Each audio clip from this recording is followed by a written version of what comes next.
Important article. Russia के द्वारा Ukraine के ऊपर हमला किए जाने की संभावना से संबंधित है। आप जीएस पेपर सेकंड के इस टॉपिक से आर्टिकल को रिलेट कर सकते हो। कंटेक्स्ट आपको पता है। आप ये मैप देखिए, ये यूक्रेन और रशिया का बॉर्डर है और रशिया में देखो यूक्रेन के साथ लगते बॉर्डर पर ऑलमोस्ट रशिया की 1 लाख ट्रूप्स तैनात हैं और संभावना ये है कि रशिया जो है जल्द ही यूक्रेन के ऊपर अटैक कर सकता है। इस वजह से यूएसए और रशिया के बीच काफ़ी सारी डिप्लोमेटिक एक्टिविटीज़ हुई हैं पिछले कुछ दिनों में, क्योंकि यूएसए चाहता है रशिया यूक्रेन के ऊपर अटैक ना करे। अब क्वेश्चन आपके मन में यह भी आया होगा कि रशिया आखिरकार यूक्रेन के ऊपर अटैक करना क्यों चाहता है। देखो, इसका रीज़न ये है, रशिया को ये लगता है यूक्रेन और जॉर्जिया ये जल्द ही नाटो के मेंबर्स बन सकते हैं और अगर ये नाटो के मेंबर्स बन गए तो उसके बाद रशिया कुछ नहीं कर सकेगा। नाटो का निर्माण हुआ था 1949 में यूएसएसआर के एक्सपेंशन को रोकने के लिए। नाटो में यह होता है, अगर नाटो के किसी भी सदस्य के ऊपर हमला होता है तो वो सभी सदस्यों के ऊपर हमला माना जाता है और सभी सदस्य मिलके उस हमले का जवाब देते हैं। तो एक बार यूक्रेन नाटो का मेंबर अगर बन गया तो फिर रशिया यूक्रेन के ऊपर हमला करता है तो नाटो के सभी सदस्य इसका जवाब देंगे, यानी रशिया के ऊपर अटैक करेंगे, रिटालिएट करेंगे।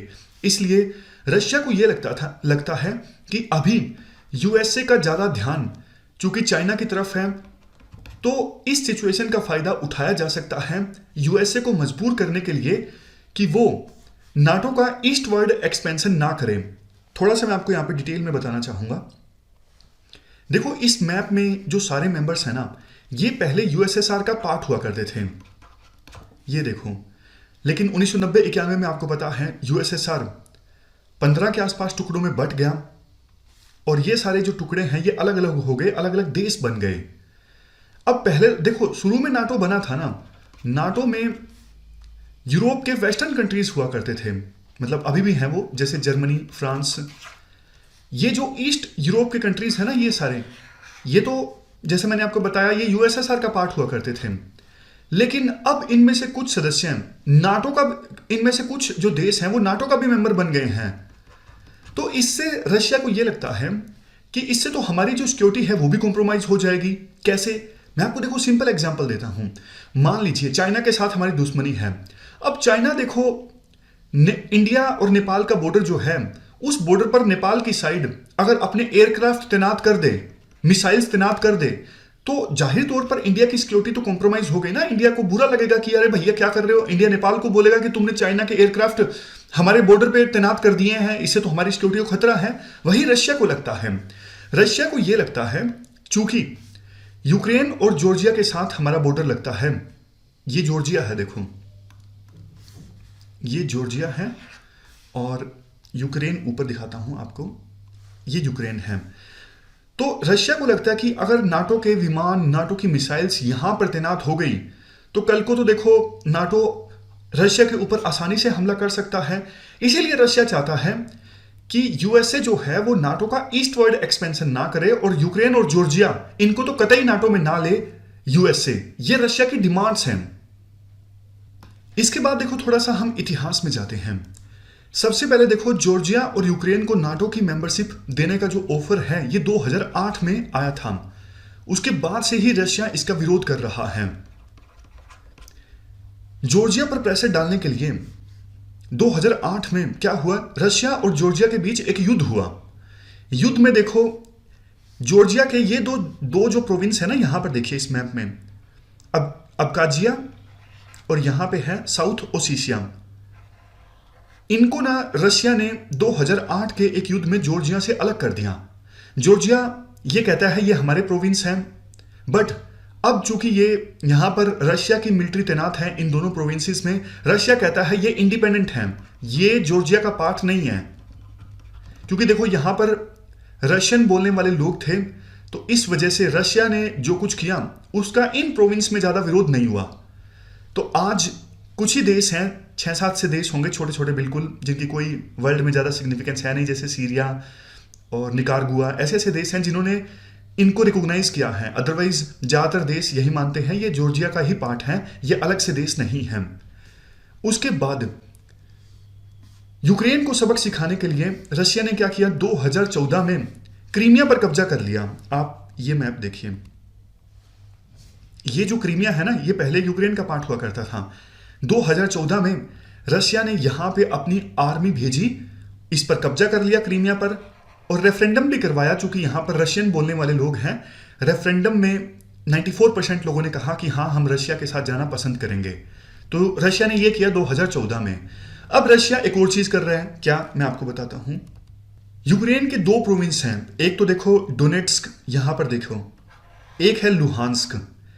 ये यूक्रेन के जो 2 प्रोविंस है ना, ये अभी रशिया के द्वारा सपोर्टेड जो रिबल ग्रुप्स है ना, उनका यहां पे कंट्रोल है।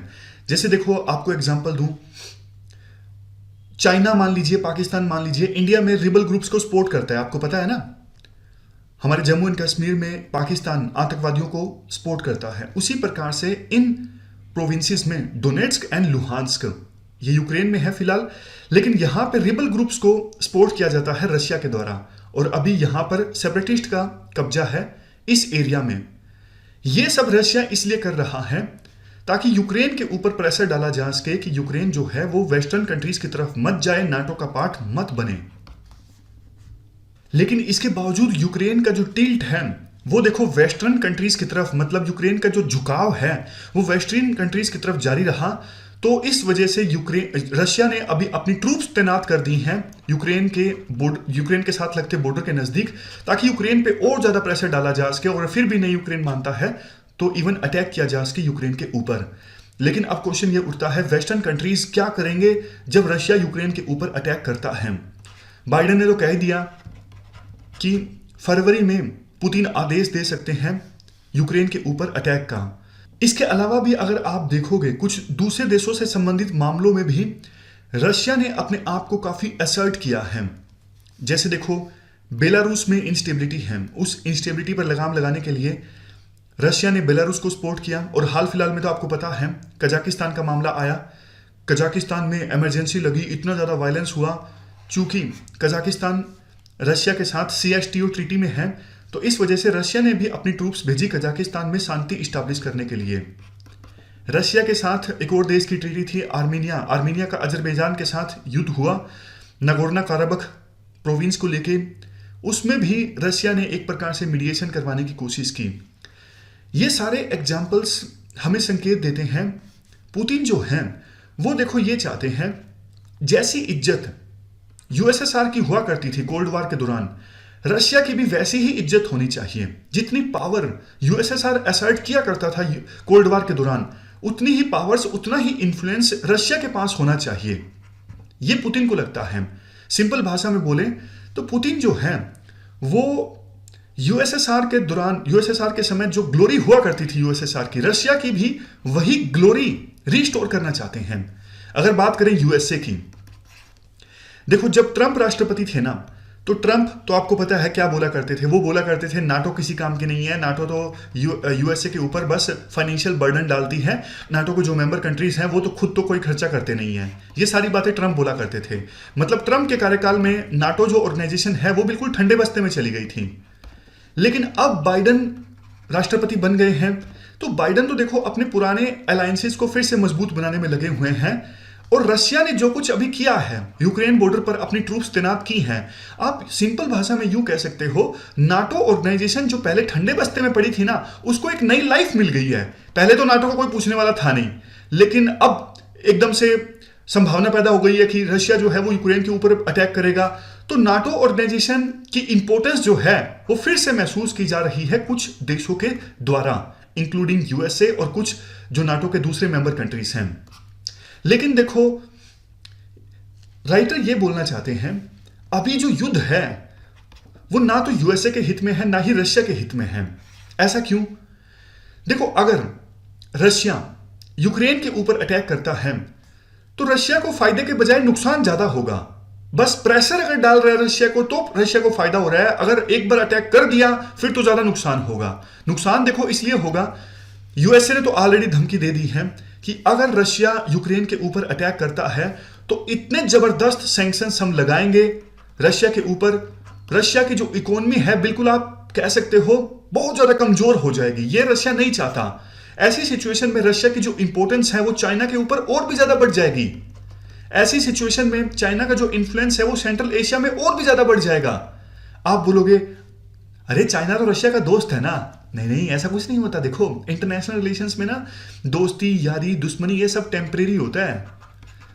बेशक आज रशिया को चाइना की जरूरत है क्योंकि दोनों का दुश्मन है यूएसए, बट रशिया ये कभी नहीं चाहेगा कि चाइना एक लेवल से ज्यादा मजबूत हो जाए और वो देश जैसे सेंट्रल एशियन कंट्रीज जो पहले यूएसएसआर का पार्ट हुआ करते थे, यहां पर रशिया का इन्फ्लुएंस है। रशिया थोड़ी ना चाहेगा चाइना का इन्फ्लुएंस यहां पे हो जाए और हमारा इन्फ्लुएंस खत्म हो जाए। समझ रहे हो ना। तो अगर यूक्रेन के ऊपर रशिया अटैक करता है ना तो यूएसए का ध्यान चाइना के बजाय फिर से यूरोप पे आ जाएगा और फिर से सैंक्शंस और ज्यादा लग जाएंगे रशिया के ऊपर। चाइना और ज्यादा मजबूत हो जाएगा। ये रशिया के हित में नहीं है, इसलिए रशिया नहीं चाहता कि हम अटैक करें। रशिया मेनली प्रेशर की स्ट्रेटेजी खेलना चाहता है कि थोड़ा थोड़ा प्रेशर डाला जाए वेस्टर्न कंट्रीज पर, वो टेबल पर आए, वो हमारी डिमांड्स को समझें, वो हमारी डिमांड्स को एड्रेस करें। ये है पुतिन की स्ट्रेटेजी। तो ये पूरा आर्टिकल हमने डिस्कस किया रशिया के द्वारा यूक्रेन के ऊपर हमले किए जाने की संभावना से संबंधित। चलते हैं आगे। इसके बाद नेक्स्ट जो आर्टिकल है वो इंडिया रशिया रिलेशंस से संबंधित है। आप जीएस पेपर सेकंड के इस टॉपिक से आर्टिकल को रिलेट कर सकते हो। देखो ये जो आर्टिकल है ना वो ओआरएफ का आर्टिकल है और इसमें ना इंडिया रशिया रिलेशंस के बारे में अच्छी अच्छी बातें बोली गई हैं। एनालिसिस टाइप का नहीं है कि मतलब ऐसा भी डिस्कस किया गया हो इंडिया रशिया रिलेशंस में चैलेंजेस क्या हैं, नहीं। लेकिन जो पॉइंट्स हैं वो आंसर्स में यूज होंगे, इसलिए जल्दी से उन पॉइंट्स को हम डिस्कस कर लेते हैं। देखो 2014 जुलाई में ब्रिक्स समिट के दौरान पहली बार जब प्रधानमंत्री मोदी और रशिया के राष्ट्रपति पुतिन ने मुलाकात की थी ना, तो उस समय प्रधानमंत्री मोदी ने एक बात कही थी, आप इंडिया में किसी भी बच्चे से पूछ लीजिए इंडिया का ग्रेटेस्ट फ्रेंड कौन है, तो आंसर होगा रशिया।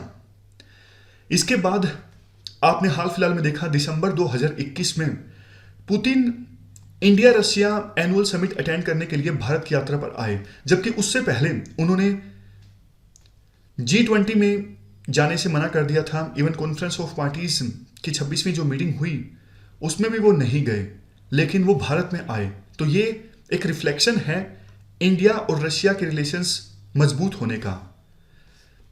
अब थोड़ा इतिहास डिस्कस किया जाता है। इसके बाद 1950s में उस समय यूएसएसआर हुआ करता था। यूएसएसआर ने इंडिया की काफ़ी मदद की क्योंकि इंडिया नया नया आज़ाद हुआ था। इंडिया की इकोनॉमी को उस समय मजबूत बनाने में यूएसएसआर ने मदद की।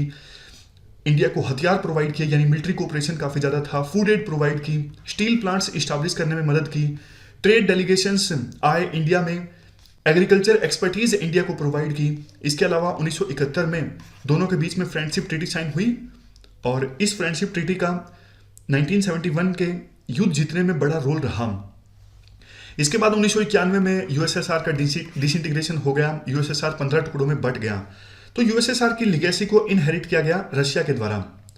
रशियन फेडरेशन ने देखो इंडिया के लिए यूएन सिक्योरिटी काउंसिल में परमानेंट सीट को सपोर्ट किया। एनएसजी में इंडिया की मेंबरशिप को रशियन फेडरेशन ने सपोर्ट किया। आज इंडिया रशिया के साथ काफी सारी ऑर्गेनाइजेशंस में है, जैसे ब्रिक्स, एससीओ और आरआईसी। आरआईसी मतलब Russia, India, China. Even Russia की सिंपथी है इस बात को लेकर कि इंडिया जो है वो टेररिज्म का एक विक्टिम है। जब इंडिया ने जम्मू एंड कश्मीर में आर्टिकल 370 के तहत स्पेशल स्टेटस को रिवोक किया, इस मुद्दे पर भी रशिया ने इंडिया का साथ दिया। वैसे देखो कुछ एक्सपर्ट्स ये बोलते हैं कि आज के समय में इंडिया जो है वो यूएसए के साथ ज्यादा खड़ा दिखाई देता है। खास करके देखो 2006 में जब सिविल न्यूक्लियर डील इंडिया की साइन हुई यूएसए के साथ, तो कुछ लोग ये कहने लगे कि अब इंडिया रशिया को छोड़ देगा और यूएसए के साथ जाएगा। बट देखो ऐसा होता दिखाई नहीं दिया है। बेशक इंडिया की जो दोस्ती है वो यूएसए के साथ मजबूत हुई है, बट रशिया के साथ रिलेशंस को इंडिया ने सेक्रीफाइस नहीं किया है। आज भी इंडिया रशिया के साथ डिफेंस कोऑपरेशन कर रहा है बड़े लेवल पर। S-400 मिसाइल डिफेंस सिस्टम हम रशिया से परचेज कर रहे हैं। यूएसए की धमकी के बावजूद, यूएसए ने धमकी दी थी रशिया, ईरान, इनसे अगर कोई हथियार परचेज करेगा या फिर दूसरी प्रकार के डिफेंस कोऑपरेशन रखेगा तो हम उसके खिलाफ सैंक्शंस लगा सकते हैं। तो यूएसए के सैंक्शंस की धमकी के बावजूद इंडिया रशिया से S-400 defence missile system purchase कर रहा है। तो ये सबूत है कि इंडिया रशिया के साथ बेहतर रिलेशंस मेंटेन करके रखना चाहता है। 2019 में देखो, प्रधानमंत्री मोदी गए थे रशिया की यात्रा पर और उन्होंने रशिया के ईस्ट में एक जगह है व्लादिवोस्तोक, आप एक बार ये मैप देख लीजिए, यहां पर ईस्ट में है व्लादिवोस्तोक। यहां पर एक्ट फार ईस्ट पॉलिसी अनाउंस की थी और एक मैरीटाइम रूट को लेकर भी एग्रीमेंट साइन किया था रशिया के साथ। ये देखो, ये है proposed Chennai Vladivostok maritime route, समझ गए? मैं आपको यहाँ पे करके दिखा देता हूँ। ये चेन्नई पोर्ट है ना, यहाँ पे ये पूरा रूट जो है ये है चेन्नई व्लादिवोस्तोक मैरीटाइम रूट। अगर ये रूट बन गया तो इंडिया रशिया के बीच में ट्रेड रिलेशंस और ज़्यादा मजबूत होंगे। और यहाँ पे देखो, ये बोला भी गया है इस रूट के ऑपरेशनल होने की वजह से इंडिया और रशिया के बीच जो मैरीटाइम ट्रेड है वो $11 बिलियन से बढ़ के 2025 आते आते $30 बिलियन तक हो जाएगा।